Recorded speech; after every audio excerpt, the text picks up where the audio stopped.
தலைப்பு செய்திகள். மண்டைதீவு படுகொலைக்கு டக்ளஸ் தேவானந்தா உடந்தை, ஸ்ரீதரன் சபையில் தெரிவிப்பு. அனுரவின் சூழ்ச்சியால் கொழும்பை இழந்தோம், கஜந்த எம்பி. கொழும்பு மாநகர சபை உறுப்பினர் மீது தாக்குதல். நாட்டில் எரிபொருள் தட்டுப்பாடு. ஈரானில் அரச ஊழியர்கள் லேப்டாப் மற்றும் மொபைல் போன்களை பயன்படுத்த தடை. இனி விரிவான செய்திகள்.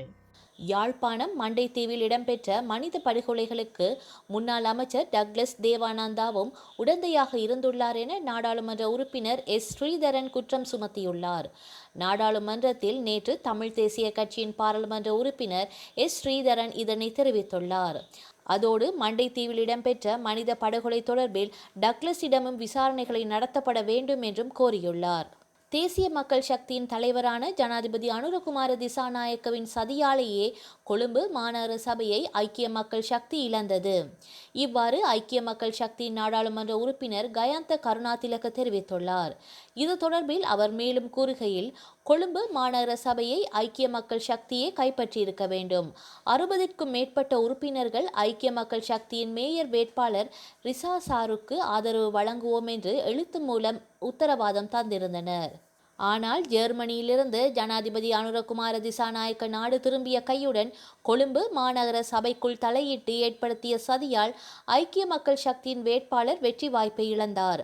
ஜனாதிபதியின் தலையீட்டினால் ரகசிய வாக்கெடுப்பு நடத்தப்பட்டது. பகிரங்க வாக்கெடுப்பு நடத்தப்பட்டிருந்தால் ஐக்கிய மக்கள் சக்தியே கொழும்பு மாநகர சபையையும் கைப்பற்றியிருக்கும். இது எமக்கு தோல்வி அல்ல. சதியால் 7 வாக்குகளால் வெற்றி வாய்ப்பை இழந்தோம். ஜனாதிபதியின் சதியால் கொழும்பு மாநகர சபையின் மேயர் வந்துள்ள தேசிய மக்கள் சக்தியின் உறுப்பினர் விராய்கெளி பல்தசாருக்கு வாழ்த்துக்கள் என தெரிவித்துள்ளார். ஐக்கிய தேசிய கட்சியின் கொழும்பு மாநகர சபை உறுப்பினர் உலுவடுவகே சந்தமாளி மீதான தாக்குதல் சம்பவம் குறித்து கிராண்ட் பாஸ் போலீசார் விசாரணைகளை ஆரம்பித்துள்ளனர். திங்கட்கிழமை இரவு கிராண்ட் பாஸ் பகுதியில் உள்ள தனது அலுவலகத்திற்கு அருகில் தேசிய மக்கள் சக்தியின் ஆதரவாளர்கள் சிலரால் தாம் தாக்கப்பட்டதாக அவர் தெரிவித்துள்ளார். எனினும் இரு தரப்பினரை சேர்ந்த நபர்களும் தற்போது வைத்தியசாலையில் அனுமதிக்கப்பட்டுள்ளதாகவும் கிராண்ட் பாஸ் போலீசார் தெரிவித்துள்ளனர். ஈரான் இஸ்ரேல் மோதலால் நாட்டில் எரிபொருள் தட்டுப்பாடு ஏற்படும் என மக்கள் வீண் அச்சமடைய தேவையில்லை. எதிர்வரும் 2.5 மாதங்களுக்கு தேவையான எரிபொருட்கள் நாட்டில் களஞ்சியப்படுத்தப்பட்டுள்ளதாகவும் அவற்றுக்கு மேலதிகமாக மேலும் 4 எரிபொருள் கப்பல்கள் முன்பதிவு செய்யப்பட்டுள்ளதாகவும் அமைச்சரவை பேச்சாளர் அமைச்சர் நலிந்த ஜெயதிச தெரிவித்துள்ளார். இதற்கமைய 1,60,000 மெட்ரிக் டன் மசகு எண்ணெய் களஞ்சியப்படுத்தப்பட்டுள்ளது. இம்மாத இறுதியில் மேலும் 90,000 மெட்ரிக் டன் மசகு எண்ணெய் நாட்டை வந்தடைய உள்ளது. தற்போது நாட்டில் களஞ்சியப்படுத்தப்பட்டுள்ள எரிபொருள் எதிர்வரும் 2.5 மாதங்களுக்கு போதுமானது என்பதோடு இந்த முற்பதிவுகளும் இனிவரும் நாட்களில் கிடைக்கப்பெற உள்ளன.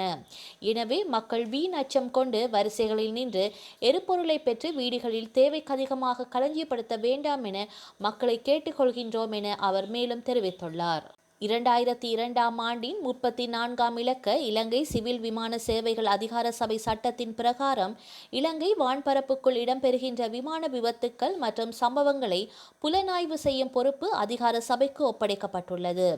ஆனாலும் 2010ஆம் ஆண்டில் இடம்பெற்ற சர்வதேச விமான சேவைகள் அமைப்பின் சரியான தொழிற்பாட்டு கண்காணிப்பு கணக்காய்வின் போது விமானங்களில் திடீர் விபத்துக்கள் மற்றும் சம்பவங்கள் தொடர்பான புலனாய்வு செய்வதற்கான சுயாதீன செயன்முறையொன்று பற்றிய விடயங்கள் சுட்டிக்காட்டப்பட்டுள்ளன.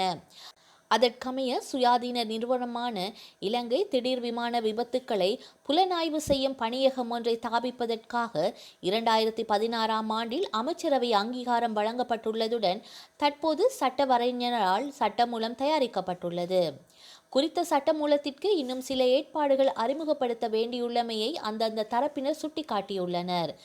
அதற்கிணங்க குறித்த ஏற்பாடுகளை உட்சேர்த்து சட்டமூலத்தை தயாரிப்பதற்காக போக்குவரத்து, நெடுஞ்சாலைகள், துறைமுகம் மற்றும் விமான போக்குவரத்து சேவைகள் அமைச்சர் சமர்ப்பித்துள்ள யோசனையை அமைச்சரவை அங்கீகாரம் வழங்கியுள்ளது. ஸ்ரீலங்கா சுதந்திர கட்சியை பொறுப்பேற்று மீண்டும் கட்டியெழுப்புமாறு முன்னாள் ஜனாதிபதி சந்திரிகா பண்டாரநாயக்க குமாரதுங்கவிடம் முன்னாள் ஜனாதிபதி மைத்ரிபால சிறிசேன கோரிக்கை விடுத்துள்ளார் என தெரிவிக்கப்படுகின்றது. சுதந்திர கட்சி தலைவராக தாம் வகித்த பதவியை எதிர்த்து தொடரப்பட்ட வழக்குகளை வாபஸ் பெற்று கட்சியை பொறுப்பேற்று மீண்டும் கட்டியெழுப்புமாறு மைத்ரிபால சந்திரிகாவிடம் கோரிக்கை விடுத்துள்ளார் என தகவல் அறிந்த வட்டாரங்கள் கூறுகின்றன. ஸ்ரீலங்கா சுதந்திர கட்சி தற்போது சட்ட மோதல்களில் சிக்கியுள்ளது. சந்திரிகா தொடுத்த வழக்கினால் மைத்ரிபாலவின் கட்சி தலைவர் பதவி சவாலுக்கு உள்ளாகியுள்ளது. மைத்ரிபால இனி கட்சியின் தலைவர் பதவியில் நீடிக்க தயாராக இல்லாததால் அவர் மீது தாக்கல் செய்யப்பட்ட வழக்குகளை வாபஸ் பெற சந்திரிகா நடவடிக்கை எடுத்துள்ளார் என கூறப்படுகின்றது. இருப்பினும் தேர்தல் ஆணையத்திடம் உள்ள ஆவணங்களில் மைத்ரிபாலவே சுதந்திர கட்சியின் தலைவராக குறிப்பிடப்பட்டுள்ளார்.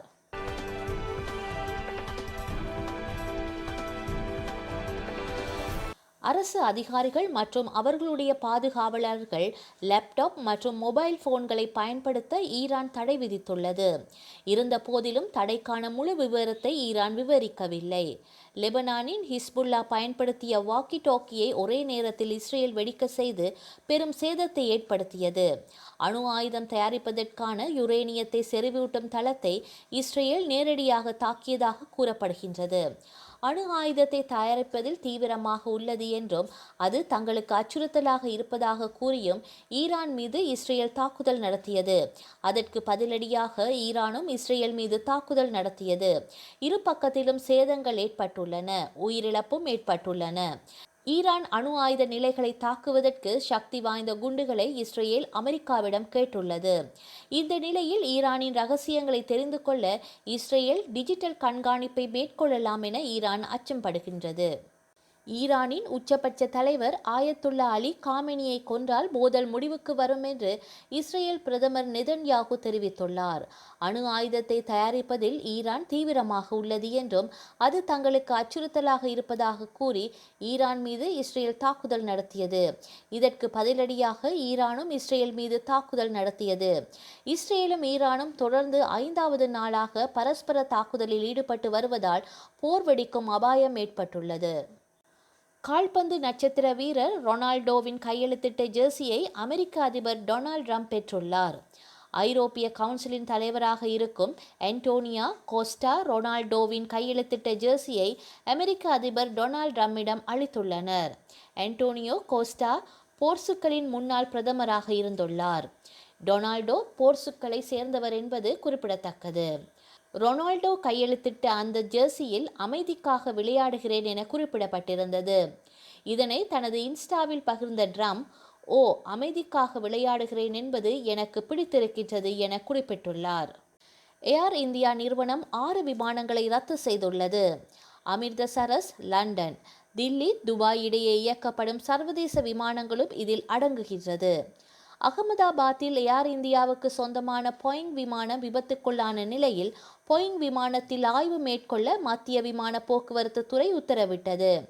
இந்த ஆய்வு பணிகள் காரணமாக ஒரு சில விமானங்களின் பயணம் ரத்து செய்யப்பட்டுள்ளது. அமிர்தசரஸிலிருந்து லண்டன் செல்லும் விமானமும் தில்லியிலிருந்து துபாய் செல்லும் விமானமும் ரத்து செய்யப்பட்டுள்ளன. இதேபோன்று Bangalore, London, Delhi, Vienna, Delhi, Paris மற்றும் மும்பை, சான் பிரான்சிஸ்கோ ஆகிய விமானங்களும் ரத்து செய்யப்பட்டுள்ளன. விபத்திற்கு பின்னர் அகமதாபாத்திலிருந்து லண்டன் செல்லும் ஏர் இந்தியா பயணமும் ரத்து செய்யப்பட்டுள்ளமை குறிப்பிடத்தக்கது. வரலாற்றில் இன்று